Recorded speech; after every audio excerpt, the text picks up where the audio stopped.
नमस्कार दोस्तों। क्या आप जानते हैं इंडिया में टोटल कितना परसेंट गवर्नमेंट जॉब है?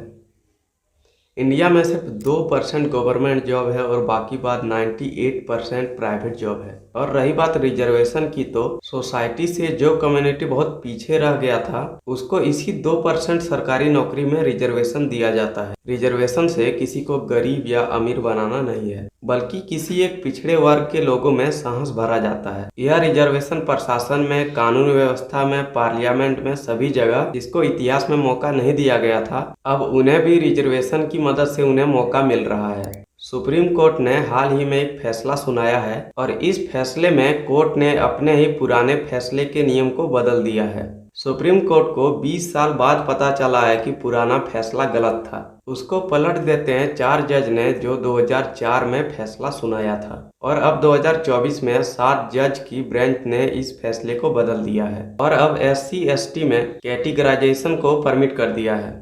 दोस्तों, यह वीडियो 3 भागों में बांटा गया है। पहला नंबर, इसका पूरा मामला क्या है जो पूरे भारत में SC और ST कैटेगरी के लोग बहुत भड़के हुए हैं। दूसरा नंबर, सब क्वालिफिकेशन की हिस्ट्री क्या रही है। और तीसरा नंबर, इसका पॉलिटिक्स पे क्या असर होने वाला है। आइए जानते हैं इसका पूरा मामला क्या है। जब से देश आज़ाद हुआ था तब से अब तक किसी भी राज्य सरकार के पास SC और ST में सब कैटेगराइजेशन करने की पावर नहीं था, लेकिन अब इस मामले की सुनवाई सुप्रीम कोर्ट में हुई, जिसमें 7 जस्टिस जज बैठे थे। उनमें से 6 सहमत थे और 1 असहमत था, तो फैसले को सहमति की ओर लिया गया। जज के नाम जो सहमत थे और जज के नाम जो असहमत थे। वीडियो को पॉज करके नाम पढ़ सकते हैं आप। दोस्तों, इनमें से जो एक जज BM त्रिवेदी है, उनका कहना है कि यह सबके टाइगर राजस्थान आर्टिकल 341 को वायलेट करती है और आर्टिकल 341 ये कहता है कि अगर किसी भी आदमी को SC कैटेगरी में आना है तो उसकी पावर प्रेसिडेंट के पास है। जब प्रेसिडेंट चाहे तो वही किसी भी स्टेट या यूनियन टेरिटरी के आदमी को SC कैटेगरी में ला सकती है, लेकिन इस नियम से प्रेसिडेंट का पावर हटा के इनमें स्टेट गवर्नमेंट का पावर दे दिया जाता है और स्टेट गवर्नमेंट अपने वोट के लिए इस पावर का मिसयूज भी कर सकती है। दोस्तों, अगर हम बात करें इंडिया में सरकारी नौकरी में रिजर्वेशन की, तो वह 59.5% है। इनमें से 10% जनरल कैटेगरी, 27% OBC और 22.5% SC और ST को दिया गया है, जिसमें से SC को 7.5% और ST को 15% दिया गया है और 40% रिजर्व है, यानी कि आप दूसरे स्टेट के लोग भी इसमें आ सकते हैं। और 6 जज जो इस नियम से एग्री हैं, उनका कहना है कि हमने आर्टिकल 142 के मदद से यह नियम लागू किया है। हालांकि यह नियम लागू करने के लिए सुप्रीम कोर्ट ने 2 शर्तें रखी है। पहला नंबर, शेड्यूल कास्ट में किसी को 100% का रिजर्वेशन नहीं मिलेगा, यानी किसी जाति को 100% रिजर्वेशन नहीं मिल सकता। दूसरा नंबर, नियम यह है कि किसी जाति के आरक्षण को बढ़ाना या घटाना है तो उसे सरकार को डाटा देना होगा, प्रूफ देना होगा कि उनकी आबादी कितनी है, उसकी लिटरेसी रेट कितनी है, उसकी इनकम कितनी है और वह कितने सालों से मुख्य धारा से कटे हुए लोग हैं।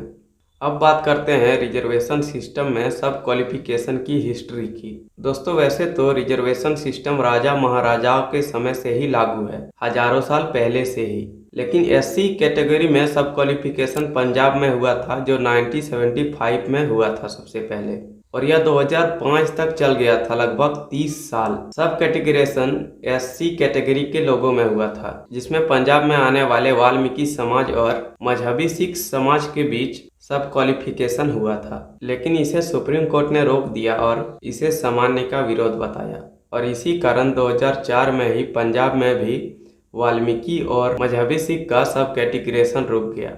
लेकिन फिर से 2006 में पंजाब सरकार ने नया कानून लाया और सब कैटेगराइजेशन कर दिया।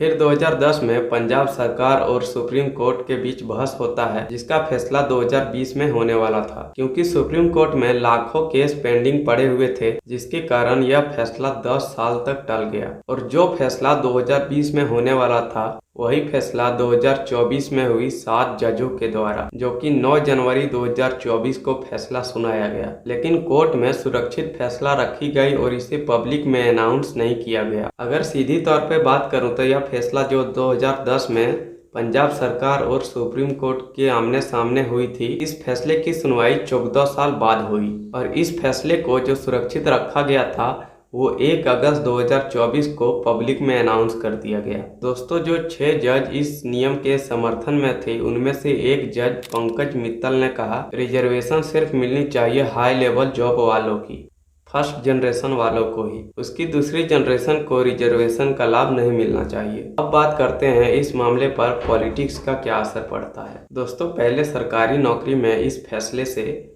SC और ST कैटेगरी को क्रीमी लेयर में बांट दिया जाएगा, जिनमें से उसकी अगली आने वाली पीढ़ी को रिजर्वेशन का कोई फायदा नहीं मिलेगा और आने वाले कुछ ही सालों में सांसद और विधायक की भी जो रिजर्व सीट है, जो SC और ST की रिजर्व सीम है सांसद और विधानसभा में, वह भी धीरे धीरे खत्म किया जाएगा। दोस्तों, लेकिन इसका एक बुरा असर भी पड़ेगा, जाति आधारित पॉलिटिक्स बढ़ेगा, क्योंकि जो जातियां एक पर्टिकुलर पार्टी को वोट करेगी, हो सकता है कि वह पार्टी उसी लोगों के लिए ज्यादा रिजर्वेशन लागू कर दे, क्योंकि उन्हें एक कोर्ट ने पावर दी है।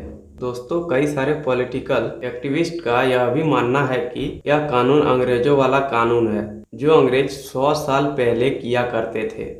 वह आज कानून फिर से आ गया है, डिवाइड एंड रूल, फूट डालो और राज करो। यही नियम अंग्रेज भी उस समय किया करते थे और अब भारत की सरकार भी करेंगे। दोस्तों, भविष्य में बहुत सारा स्टेट इस पावर का मिसयूज भी कर सकता है। किसी एक खास जाति को ज्यादा रिजर्वेशन मिल सकती है क्योंकि उनका वोट बैंक बन जाएगा, और किसी एक जाति का रिजर्वेशन कम हो जाएगा क्योंकि उनका पॉपुलेशन कम है, तो वह किसी के वोट बैंक नहीं बन सकते हैं। तो शायद इस कानून से जो माइनॉरिटी होने के बावजूद आबादी में कम है, उसके लिए यह बुरा खबर है। दोस्तों, 21 अगस्त को SC और ST कैटेगरी के लोगों ने भारत को बंद करने का ऐलान किया है। आइए देखते हैं क्या होता है। आप मेरा अगला वीडियो देख सकते हैं, जिस पर कोलकाता रेप केस के बारे में फुल डिटेल में बताया गया है। धन्यवाद।